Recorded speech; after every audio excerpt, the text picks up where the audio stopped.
Thank you for that introduction, Rob. Good morning, ladies and gentlemen. It's a pleasure to be here to talk to you about Ariana Resources plc, to give you an overview of the company's current affairs and bring you up to date on current progress and developments. I was appointed the Chief Financial Officer of the company in 2007 and then appointed to the board in 2010.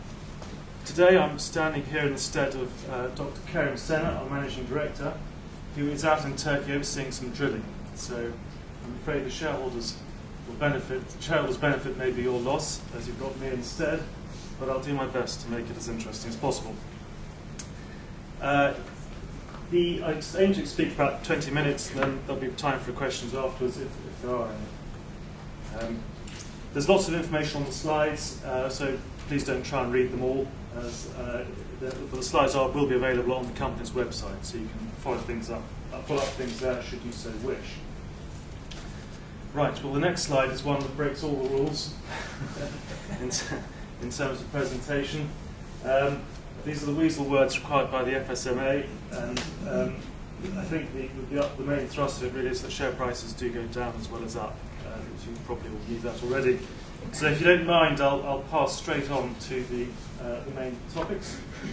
So Ariana Resources plc is an AIM-listed and plus-traded gold exploration and development company focused on Turkey.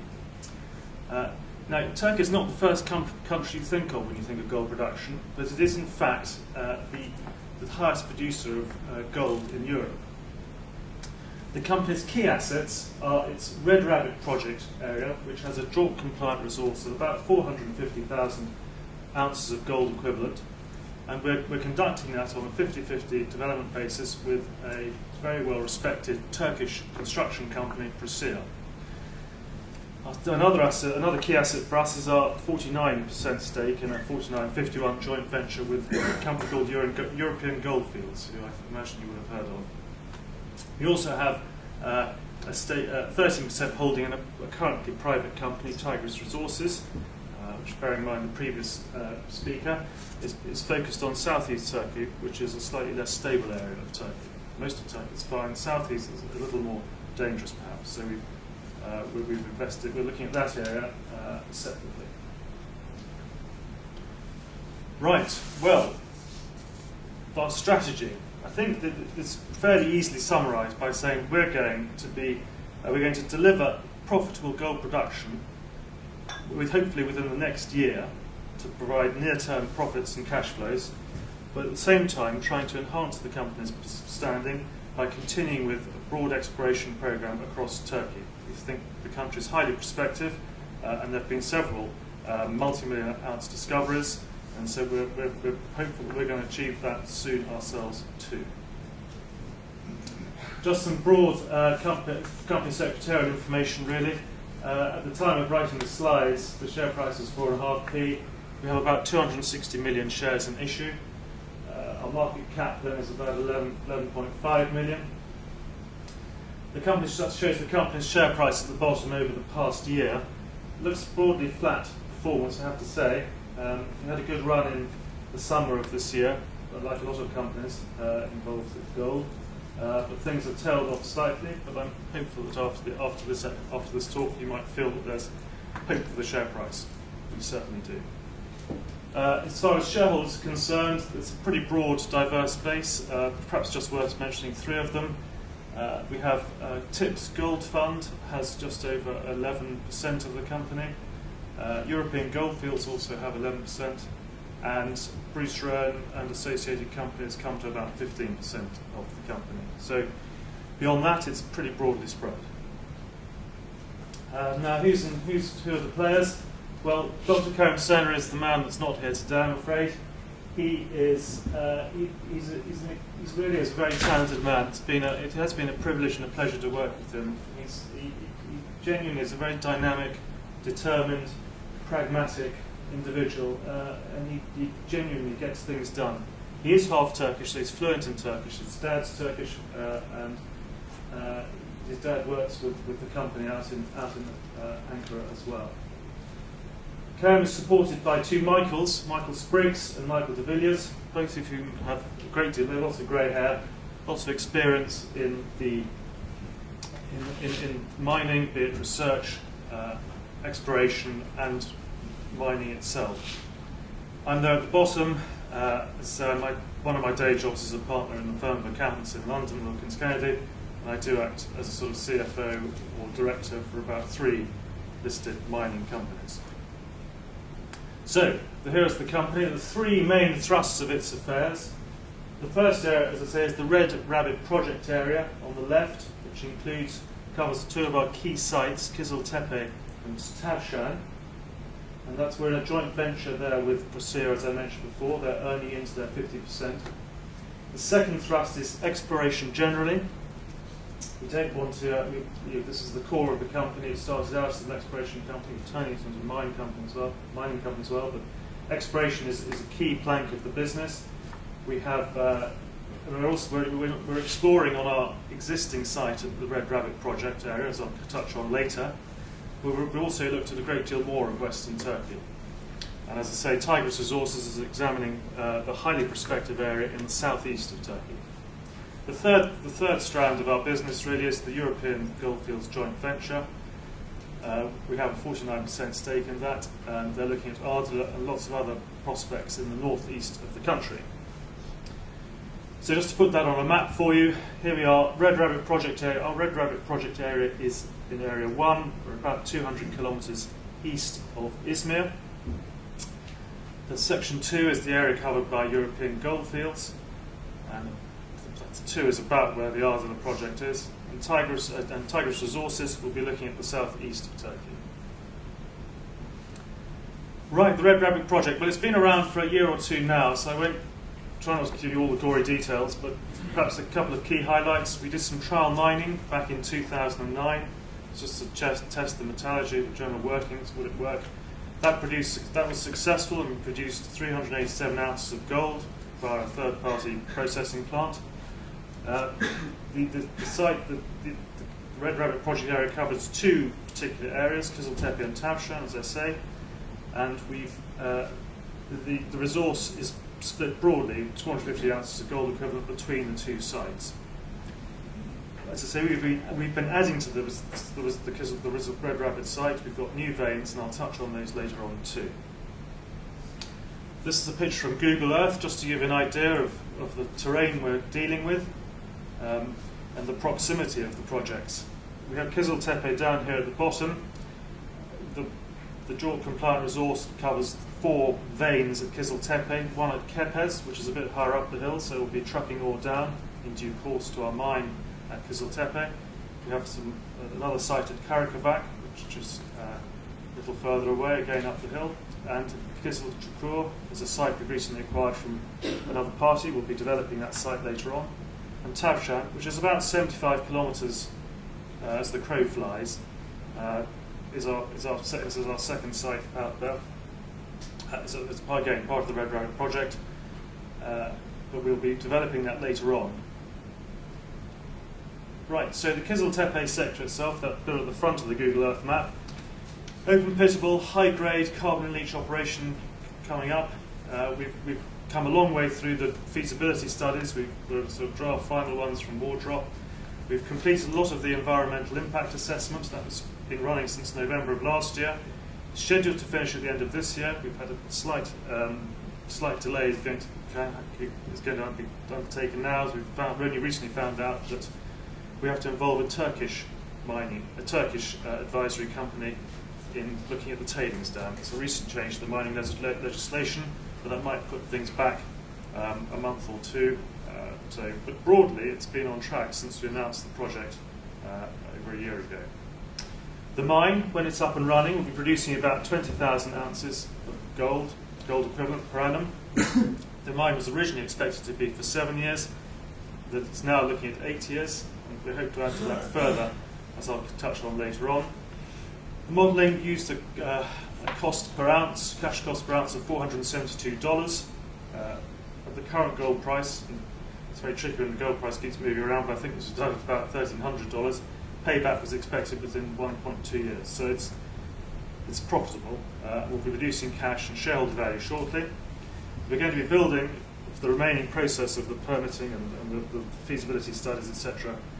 complete on time. We'll be constructing this in the middle of 2012, hoping to have it ready for production by the end of the year.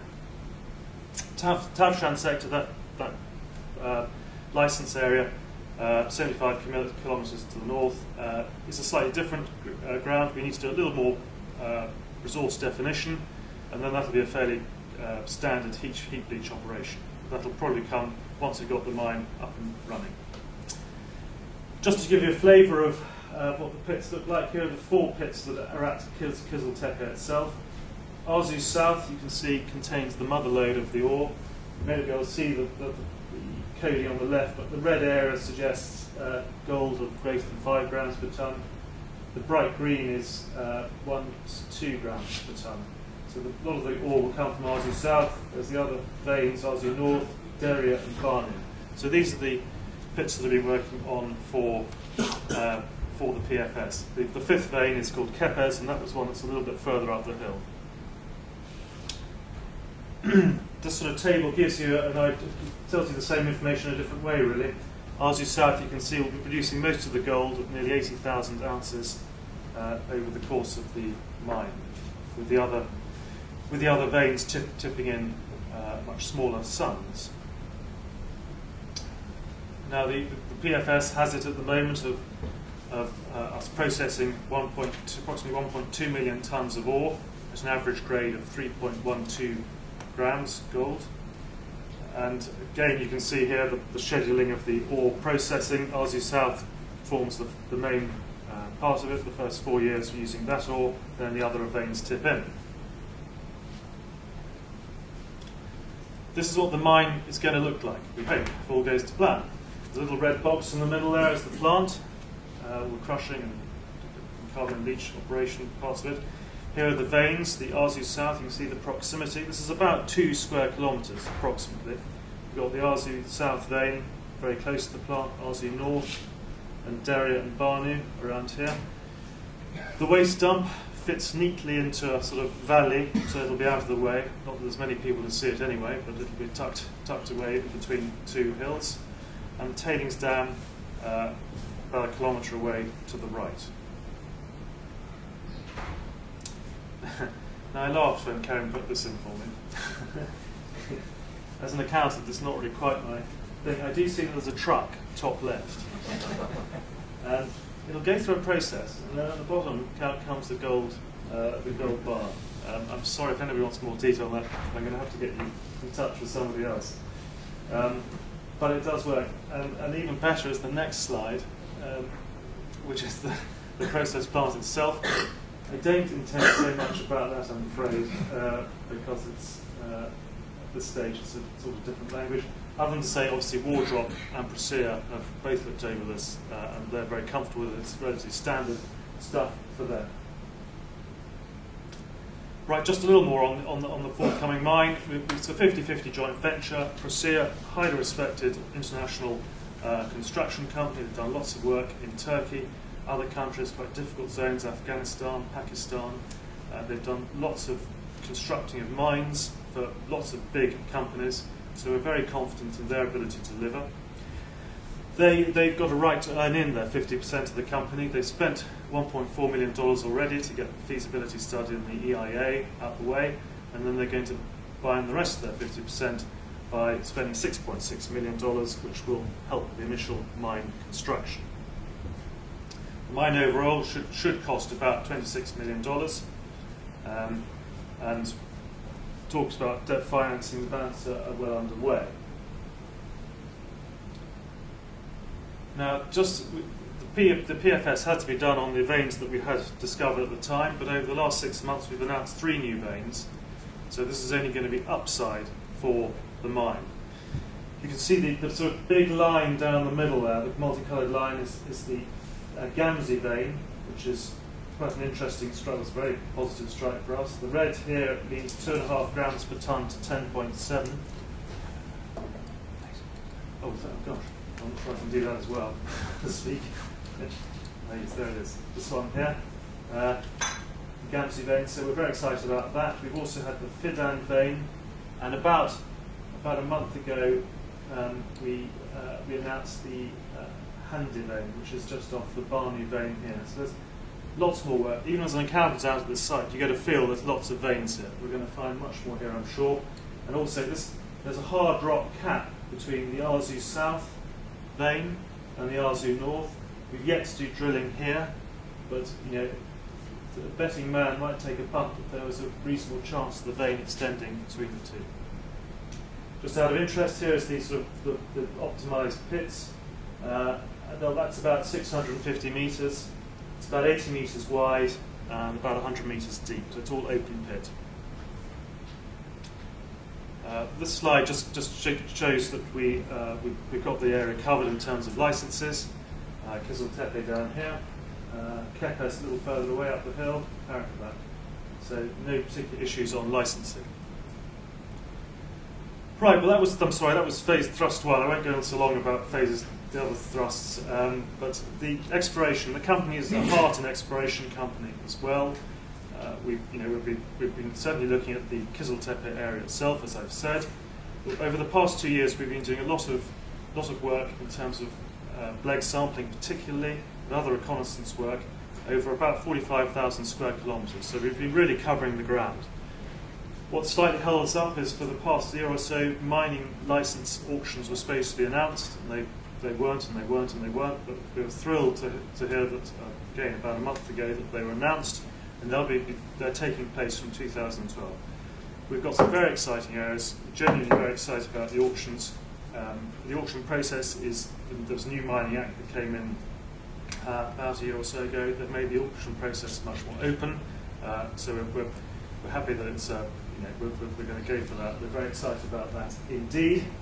And thirdly, we've got Tigris Resources down in the southeast. That company will be looking at what is really a highly underexplored but highly prospective area. So we're excited about that area too in terms of exploration. Right, the third thrust, our joint venture with European Goldfields. We own 49%, they own 51%.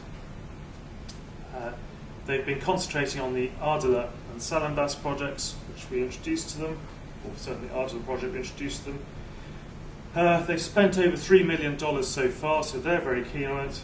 And there's more to come this year and next, we know. So they're keen to carry on spending. They're funding all the work, they're in charge of the work up until a definitive feasibility study point, at which time we get diluted, 20% or 10%, depending on whether it was the precise area that we introduced them or other areas within the northeast region. And thereafter that, we contribute on a pro-rata basis or revert to an NSR if appropriate. But the European Goldfields is clearly a top quality joint venture partner, and we're delighted to be working with them as well.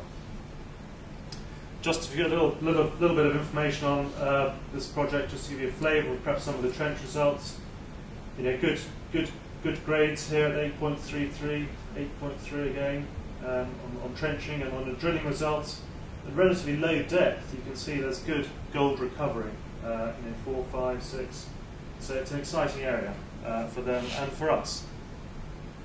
Right, so I'm now coming to the close, or near the close, you'll be glad to know, I'm sure. Just to sort of round home once again, I'm sorry if I'm going on, but the three sort of thrusts of the company. We've got the Red Rabbit project. We've been completing the feasibility studies, the environmental impact assessments during 2011. If that goes well, we're going to the permitting in 2012, we're going to build it, and as I say, by the end of next year, we hope to be, a year from now, we hope to be producing gold. Quite an achievement for an AIM-listed company of our size, we believe. We've also been doing more drilling, and Karen's out there now doing drilling at the Red Rabbit site. We think there's lots to come there. We've been working very hard over the last couple of years. We've got some new targets we're desperately keen to follow up on. We've got the licence auctions coming through, and so we'll be hopefully securing some more licence areas and exploring and doing further work there. And the third thrust is European Goldfields, who are in charge of an exploration programme in the northeast of the country and doing a very professional job. So, in summary, we're continuing to do lots of grassroots exploration, as you'd expect from an exploration company. We've taken some initiative, and we're now going to build a mine to provide shareholders with value, provide us with a cash flow and profits, and we're going to continue to work with high-quality joint venture partners, such as Brazil and European Goldfields. And we're very excited about becoming the next formal gold producer in Turkey. Thank you for your time.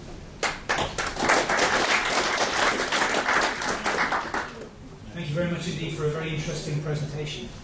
Are there any questions from the floor? I have one or two couple of very quick questions. What is your outlook on the gold price? Oh, that's a tricky one. The Standard Chartered at one point was saying $5,000, weren't they? About a couple of months ago. It's tricky. I think the Wardrop study was using a gold price of 1,058 a year ago as an average for the 5-year price. I suspect it's slightly higher now. One would have thought the current levels were sustainable for a little while yet. Would be, I think, our feeling. But to be honest, it's a tricky process trying to forecast the price of gold beyond my brain power, I think. Okay. Yes, please. Sorry, give us your name and company, please. Do you think the current situation in Greece is going to impact on European Goldfields' cash flow and therefore their ability to carry forward Well, Turkey's not part of the EU, and they'll probably be greatly enjoying the horrors going on in Greece at the moment, it has to be said. There's not much love lost there.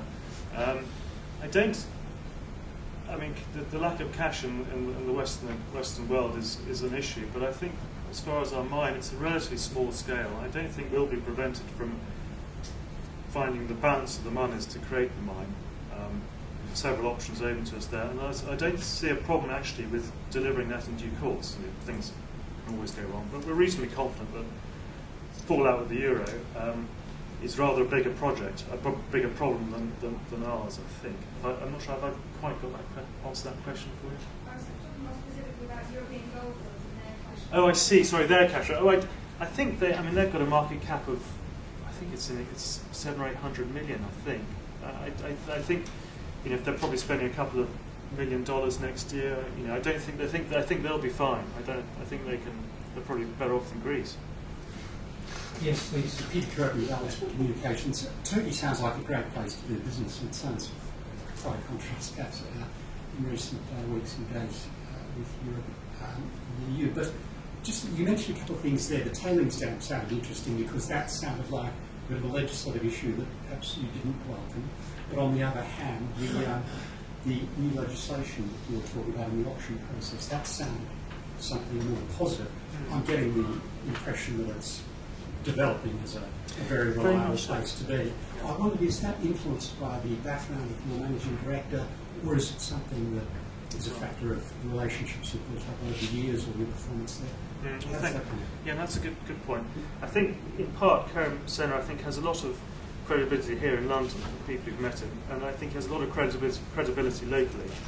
But the Turkey it's quite a Western-facing country. I must admit, I've gone there, I've been very impressed. It's a bit like doing business in the 1950s in England. It's quite bureaucratic, there's lots of paperwork, but it's basically essentially open and honest, I would say. And I think they will. They're generally, it's a mining-friendly environment, and bringing that down from the government level, they've opened up the auction process. It's now an open process. So after initial bids that are sealed, the top 50% of the bidders go through to the next round, and it's an open process. So we're pleased about that. That's a change. So at the top level, they're keen to do it. So they welcome the inward investment. And at the local level, Kerem gets on very well with the local mayor of Sindurgi, which is on that Google Earth map. It's about only 10 miles to the southwest of it.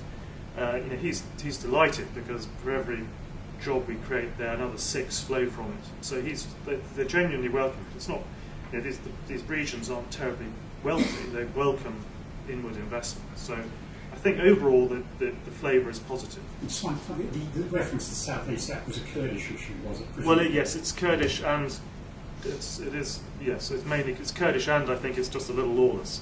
So we'd rather not put our valuable staff down there. So. Okay, any other questions? from the floor? Okay, in which case, William Payne, thank you very much indeed. Thank you.